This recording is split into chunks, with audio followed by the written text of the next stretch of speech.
All right, what's up, tycoons? What's up, traders? Super excited for today's video. Gonna give you guys an update on GUSH. All right, ticker symbol GUSH. This is the leveraged ETF, the oil and gas energy ETF.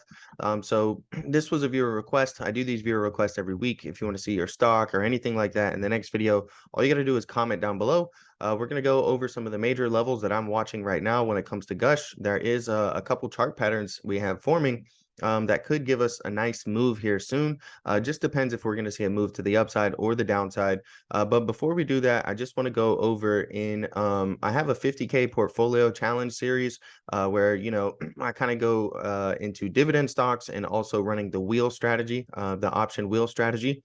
And so GUSH is actually the biggest position I have in that portfolio. If you look, it's about 36% of this portfolio, and it's actually my biggest winner, up about 13.70% currently right now. And the reason that I have such a big percentage in this is because it's ultimately like a hedge against the market. The market, we've been in a brutal bear market, okay? And so when I initially sold everything back in, the end of 2021, all right, heading it before the 2022 bear market, energy was going to be a really good hedge, and energy tends to be a good hedge in bear market cycles. And so I just wanted to go over that. Now, of course, I'm no perfect, stock picker, right? There's plenty and plenty of big losers in here. And I'm probably going to be doing an update video here soon, just because I'm going to be, cutting some of these losers. But you can see when it comes to percentage of portfolio, all of these are right around the 1% mark. So, ultimately, nothing, no big losses, no devastation to this portfolio. Rather just, losses of a couple thousand between all of them. So anyways, let's go ahead and get into the chart. We'll jump straight into it now. And so what I want to go over, let me get my head out the way a little bit here, is we currently have a couple patterns forming right now. So the first one, all right, is going to be this descending triangle. Now, technically, this is a bearish chart pattern because it tends to be a continuation pattern. And so you could say that, we're in a downtrend and then it's forming this continuation pattern, and we could ultimately get a breakdown to the downside. Right. But if you look more recently, heading into that pattern, we were actually into an uptrend. So it's not perfectly clear which direction we're going to go, but that is one pattern that I'm watching. Now we also have a triple bottom. So take a look here, right here, and also here. So we currently have a triple bottom. All right. And we are testing our bullish divergence trend line. Okay. That initially caused, some of this rally here. So what you can see is that we have a low. If you're not familiar with bullish divergence, I'll explain it real quick. But right here we have a low, okay, and then over here we have another low. So the stock has definitely gone lower in that time period and in a downtrend, right? Now, what you notice, all right, or what you may not have noticed, but what I'm highlighting is that here we have a low, and then over here we actually have a higher low. So the relative strength index is, obviously going to measure the relative strength of a stock at its given price. And we can see that the relative strength index is actually building relative strength, creating higher lows while the stock was making lower lows. So we have a triple bottom. All right. And we're currently, retesting this trend line here on the relative strength index. So it's going to be really interesting to see, do we get a bounce and can we push up and potentially break out of this little triangle pattern we have on the RSI? All right. This is definitely going to be a big resistance area, as well as if we get a bounce, this trend line here is going to be a big resistance area too. So we're going to see, do we just get a bounce and come up to resistance and come back down? Same thing on the RSI. Or are we going to be able to get a breakout? Okay.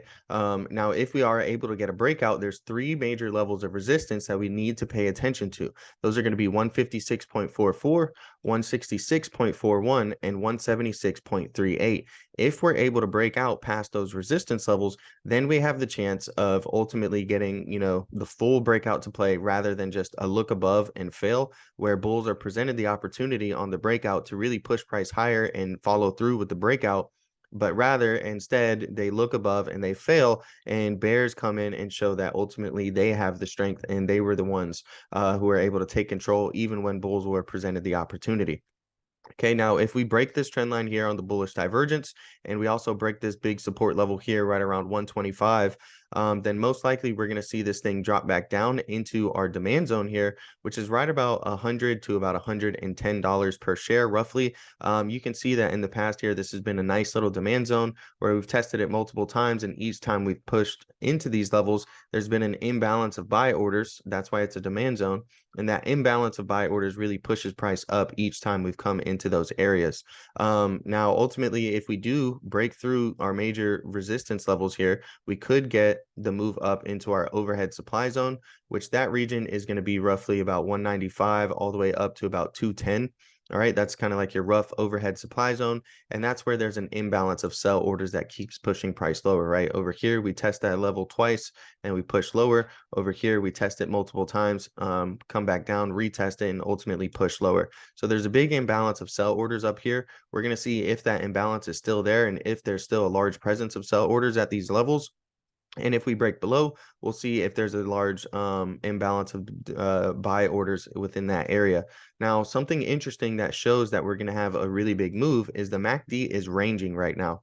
So it's been pretty good for spotting potential entries and exits. I'll explain how to do that real quick. So the red line is what you want to pay attention to, okay? So you can see the red line crosses down below the blue line over here, and we get a very strong move to the downside. And then over here, the red line actually crosses above the blue line. All right, and we actually get a nice move to the upside. Then over here, repeats again, red line crosses below, and we see a big move to the downside. Over here, red line crosses above, big move to the upside.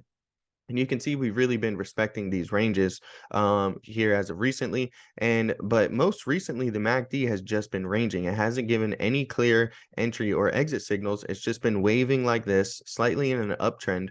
Okay, so there is a slight bullish divergence on the MACD, as well as the MACD is trending up while the stock has just been moving sideways and a little bit lower at the same time.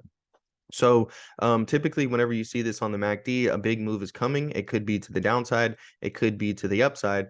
But now, hopefully, you should be prepared for the next move and know some of the key levels and important things to watch. Now, if we come down to these areas, this is kind of really where my position was established in GUSH, right? If you take a look, okay, the average cost per share is about 110 on GUSH. And we're currently at that 125 region. If we come down into this area, honestly, I may look at getting some more. Or if it's showing weakness, I may just end up having to cut that position. But energy typically is a decent hedge in the market, especially during a bear market. Energy tends to perform pretty well. Now, of course, this isn't financial advice. I'm definitely not telling you guys to go buy GUSH. It's a leveraged ETF. There's decay factors. There's a lot going into it. So you definitely need to be cautious. It's definitely very risky. But ultimately, I just wanted to come here and give you guys some good TA. Now, we do have a gap up to fill at 225. So if we are able to really break through this overhead supply zone on the breakout, okay, there is the chance that we could continue that bullishness and come up to about this 225 area. And if we do that, I can tell you one thing, I'll definitely be closing those shares of GUSH that I got, okay, because that's going to be a pretty big gain there. And I can look at taking some of those profits and putting them somewhere else in the market that could be oversold or a better opportunity versus, just, if it comes up and then it goes back down, not really doing anything with those profits. So that's it for today's video. Hopefully you enjoyed. Smash that like button, subscribe to the channel. If you want to see your stock in the next video, don't forget I do these requests every week. So just comment down below. I'll try to get to it as soon as I can.